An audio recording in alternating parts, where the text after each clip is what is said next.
Dear students, welcome to the today e-lecture of CBMR, Consumer Behavior and Market Research, Unit First, Introduction to Consumer Behavior, Lecture number second. In lecture number second, we will discuss organizations as buyers. जैसा कि आपको पता है, दो types के buyer होते हैं, एक कंज्यूमर्स और एक ऑर्गेनाइजेशंस। तो वो कस्टमर्स जो कि प्रोडक्ट को अपने पर्सनल या हाउस होल्ड कंजम्पशन के लिए यूज़ करते हैं, उन्हें हम कंज्यूमर्स बोलते हैं।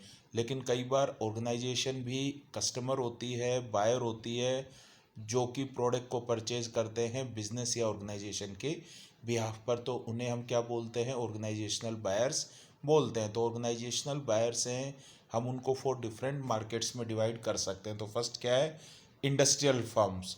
जैसे कि फॉर एग्जांपल जो मैन्युफैक्चरर है, वो प्रोडक्ट्स और सर्विस को, रॉ मटेरियल को परचेज करते हैं और उनको रीप्रोसेस कर कर उनको फिनिश गुड्स में कन्वर्ट करते हैं और उन्हें सेल कर देते हैं। जैसे फॉर एग्जांपल कोई कंपनी बिस्किट्स बना रही है, तो वो व्हीट फ्लोर परचेज कर रही है, मिल्क परचेज कर रही है, शुगर परचेज कर रही है, ग्लूकोज परचेज कर रही है। तो वो उसने रीप्रोसेस कर कर उसको एक फाइनल प्रोडक्ट बिस्किट में बना दिया और उसे आगे मार्केट में सेल कर दिया। तो इंडस्ट्रियल फर्म्स है, वो रॉ मटेरियल की क्या हो गई? बायर्स हो गई। सेकंड क्या है? रीसेलर्स। रीसेलर्स वो हैं जो कि फिजिकल प्रोडक्ट्स को बाय करते हैं और उन्हें आगे सेल कर देते हैं, लेकिन उसमें वो कोई भी रीप्रोसेस नहीं करते। जैसे कि होलसेलर्स एंड रिटेलर्स। होलसेलर्स हैं, वो प्रोडक्ट को मैन्युफैक्चरर से परचेज करके रिटेलर्स को दे देते हैं, और जो रिटेलर्स हैं वो गुड्स को होलसेलर से परचेज कर कर फाइनल कंज्यूमर्स को दे देते हैं। नेक्स्ट है गवर्नमेंट यूनिट्स।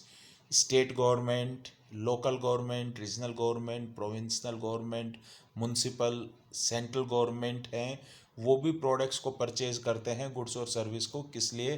कि वो अपने कॉन्स्टिट्यूट में, अपने निर्वाचन क्षेत्र में अपने जो लोग हैं, आमजन हैं, उनकी सर्विस कर सकें। जैसे फॉर एग्जांपल नगर परिषद है, नगर परिषद ने कूड़ा उठाने की मशीन परचेज की या कूड़ा साफ़ करने की मशीन परचेज की, डस्टबिन्स परचेज किए, जेसीबी परचेज की, तो उस केस में जो गवर्नमेंट है वो क्या हो गई? ऑर्गेनाइजेशनल बायर हो गई। इसी तरीके से जैसे कि इंडियन गवर्नमेंट ने है राफेल परचेज किए, मिग परचेज किए, ये एयरक्राफ्ट परचेज किए, तो इस केस में गवर्नमेंट क्या हो गई है? वो बायर हो गई है। नेक्स्ट क्या है?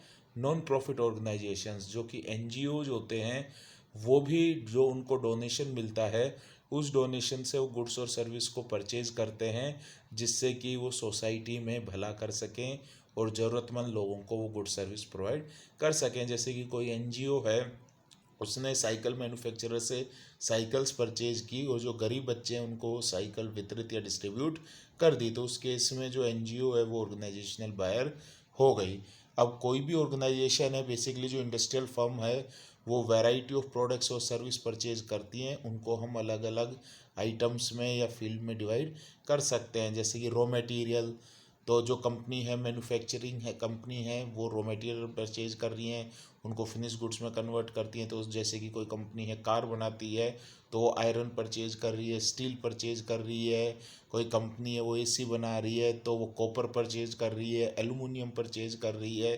तो वो क्या हो गया? Raw material. सेकंड क्या है? Major capital equipments. Raw material को फिनिश गुड्स में कन्वर्ट करने के लिए बड़ी बड़ी मशीनें चाहिए होती हैं, तो जो कंपनी है वो मशीन्स को परचेज कर रही है, अपना प्लांट लगा रही है। तो उस केस में जो आपका गुड्स हो गई, वो क्या होगी? Major capital items. नेक्स्ट क्या है? माइनर कैपिटल आइटम, जिनको हम एसेसरीज आइटम्स भी बोलते हैं, जैसे पंप्स है, वॉल्स है, जो कि मेजर कैपिटल इक्विपमेंट को यूज करने में, चलाने में काम आते हैं। नेक्स्ट क्या है? फैब्रिकेटेड कंपोनेंट्स एंड पार्ट्स या ऑटो असेंबलीज, जैसे कास्टिंग है, फोर्जिंग है, आयरन, रबर, प्लास्टिक के स्मॉल पार्ट्स हैं। नेक्स्ट क्या है? प्रोसेस्ड केमिकल्स, जैसे कि flexes for melting, powder, chemicals. जैसे कोई कंपनी कार बना रही है, तो उसे कार पर पेंट करने के लिए पेंट की ज़रूरत है। नेक्स्ट है कंज्यूमेबल्स। ऑर्गेनाइजेशंस में हैं, ऑफिस होंगे तो ऑफिस इक्विपमेंट्स, जैसे ऑफिस इक्विपमेंट्स में पेपर, कॉपियर, टाइपराइटर आ गया। कंज्यूमेबल्स में लुब्रिकेंट ऑयल्स आ गया, इलेक्ट्रोड्स आ गया, फ्यूल आ गई, गैस आ गई, तो ये कंज्यूम होते रहते हैं। नेक्स्ट है सर्विसेज। जो ऑर्गेनाइजेशन है, उनके पास ट्रांसपोर्ट की सर्विस हायर कर रहे हैं, वो ट्रैवलिंग की सर्विस कर रहे हैं, टूरिंग की सर्विस कर रहे हैं, किसी सीए की सर्विस ले रखी है, जो है कॉरपोरेट लॉयर है उसकी सर्विसेज ले रखी है, तो वो उसके भी क्या हो जाते हैं, बायर हो जाते हैं। नेक्स्ट क्या आएगा, नेचर या characteristics of organisational buying behaviour, कि क्यों ऑर्गेनाइजेशनल बाइंग बिहेवियर है वो कंज्यूमर बाइंग बिहेवियर से डिफरेंट करता है, क्या उसकी नेचर है, क्या उसके करेक्टरिस्टिक्स है। नेक्स्ट क्या है, एवरी ऑर्गेनाइजेशन इज यूनिक, हर ऑर्गेनाइजेशन की अपनी अलग अलग रिक्वायरमेंट होती हैं, क्योंकि उनकी स्ट्रक्चर अलग होती है, कल्चर, वैल्यू, ऑब्जेक्टिव, रिसोर्सेज अलग होता है, तो उसी के बेस पे अपना बाइंग बिहेवियर शो करती हैं। कोई कार मैन्युफैक्चरर है तो उसका अलग बाइंग बिहेवियर होगा, कोई लैपटॉप मैन्युफैक्चरर है उसका अलग बाइंग बिहेवियर होगा। नेक्स्ट क्या है, there is a long time lag between efforts and results, as a consumer हमें किसी प्रोडक्ट की रिक्वायरमेंट है तो हम कुछ ही टाइम उस प्रोडक्ट को परचेज कर लेते हैं, तो एफर्ट्स और रिजल्ट में ज़्यादा टाइम नहीं लगता। लेकिन ऑर्गेनाइजेशन में अगर किसी प्रोडक्ट की रिक्वायरमेंट है तो पहले रिक्विजिशन दी जाएगी, उसके बाद मैनेजमेंट अप्रूव करेगा, फाइनेंस डिपार्टमेंट से बजट इशू होगा, परचेज डिपार्टमेंट उसे परचेज करेगा, उसके लिए उस सप्लायर से कोटेशन मंगाएगा, फिर बेस्ट सप्लायर से उस प्रोडक्ट को परचेज करेगा, फिर जिस डिपार्टमेंट ने रिक्विजिशन दी थी उस डिपार्टमेंट को प्रोडक्ट इशू कर देगा। तो एफर्ट्स और रिजल्ट में क्या हो जाता है, टाइम लैग हो जाता है।